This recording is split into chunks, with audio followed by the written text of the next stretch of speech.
I was excited, the only kind of excited I got on my favorite day of the year, Christmas Eve. I looked outside and it was a crisp, bright, and I must admit, cold morning. I threw on my coat and scarf and then I went outside. I forgot to get something for my friend this year again. When we went to town, I was taken aback by the display. In front of me, there are people in a hurry shopping last minute, faces down, hands in their pockets, shuffling along, and they haven't even noticed what a nice day it was. I got into the store and I found myself staring at signs everywhere saying need to buy and must have for everybody you love. People brightly advertising their great Christmas deals. Was that what Christmas was all about? Deals? It made me sick to my stomach. A short time later, I had all the things I needed, which consisted of wrapping paper, bows, and gifts, and I started to head along the sideway towards home.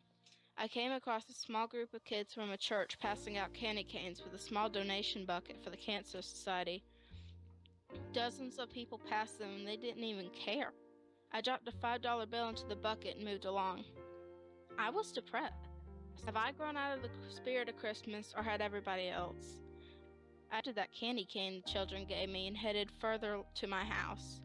I looked around, trying to find something to remind me of the joy of Christmas that I had when I was younger, but I only saw more of the same things. I remember Christmas as a kid, so full of wonder and joy, everyone coming together to celebrate. I remember the brightly wrapped presents I used to look forward to, and I remember even getting my first art kit. But of course, I remember the bad times as well. I remember my parents telling me that my hamster had run away, and when he told me that my grandmother wouldn't be joining us for Christmas this year, but one thing was always the same. Everyone was always together, and I know that I was loved, but I didn't really feel loved now. Doesn't anybody know what Christmas was all about? I didn't know who I was talking to, but either way, somebody replied. I could tell you, the voice said behind me. I saw him and he had short brown hair and a blue stocking on. Hey, you're that kid who gave me that candy cane. Yeah, Christmas is about loving and sharing like our ancestors did, and many people don't express the olden joy and love, but you need to tap into it. It's in our hearts deep within. With that, he left, and I started walking home again.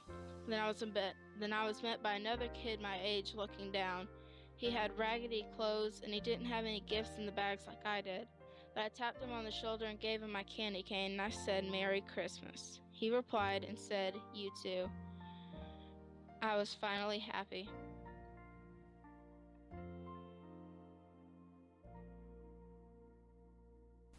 Once upon a time, on a Minecraft server, a boy named Olympus lived in the woods with his father, Zalom.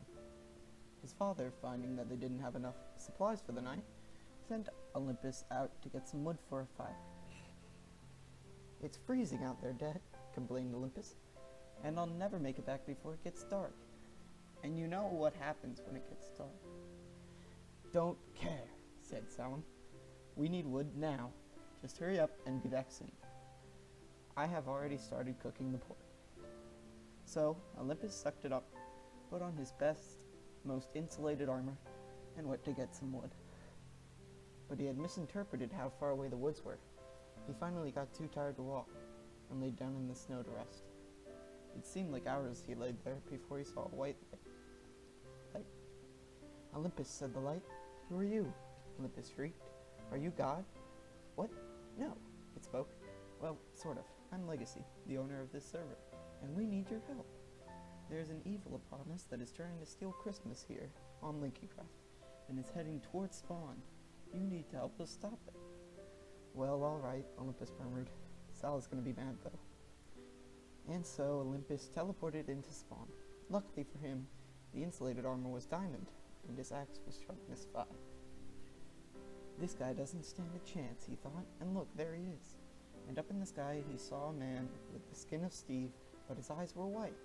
Olympus ran towards him as the evil man started to write Herobrine rules on Legacy's face. What Herobrine didn't know is that Olympus had a secret weapon. Olympus searched through his pockets and finally pulled out a very small hammer. "You're gonna beat me off with that? Good luck," gawked Herobrine. Olympus smiled, rose the hammer, pointed it at Herobrine, and yelled, "The band hammer has spoken!" A beam of light shot through the air at Herobrine, hitting him right in the chest. After several minutes of flashing lights, a message appeared. Herobrine has left the game.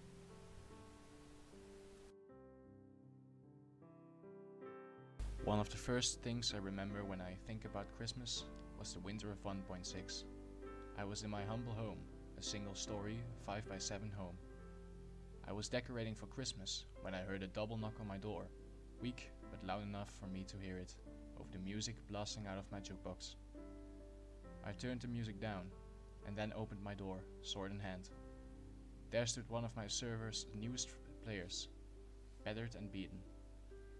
I felt sorry for the young lad, so I helped him in, shutting the door behind me. He told me he was giving out gifts that an admin had asked him to deliver, when a group of senior players had taken the gifts and beaten him up. I remember myself completely surprised, for LinkyCraft was such a nice server. I helped him to a quaint little table I had in the corner, an activated piston with 2 stairs used as chairs. While he waited, I whipped out a pumpkin pie, 2 steaks, and grabbed a water bottle for him. I carried it over to him, giving the steak and setting the pie on the table, along with the bottle of water. He ate fast, and he was done by the time I finished my steak. I asked where he lived, and he told me he was a nomadic, someone who traveled and never really stayed in one place. I smiled, and then told him he could stay for the night, for you shouldn't travel on Christmas Eve. I brought him to my room, a simple, closed-off area for my bed. I would sleep on the carpet. As soon as he was asleep, I grabbed a few items from my chest and went to my crafting table. Thoughts raced through my head, for there were so many possibilities on what I could craft him. Maybe a diamond pick? No, a sword would be better. I placed it in the correct places, then molded it together, but just a diamond sword? I was sure he didn't get presents often. I headed outside, following a gravel path to my stables. A foal was born the week before, and he was very healthy. I grabbed a saddle and lead and fed him a bit more that night.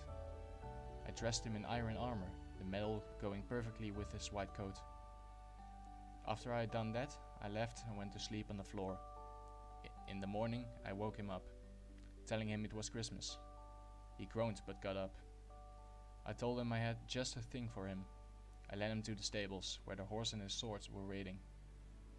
He loved them, and I was very sad when he had to leave.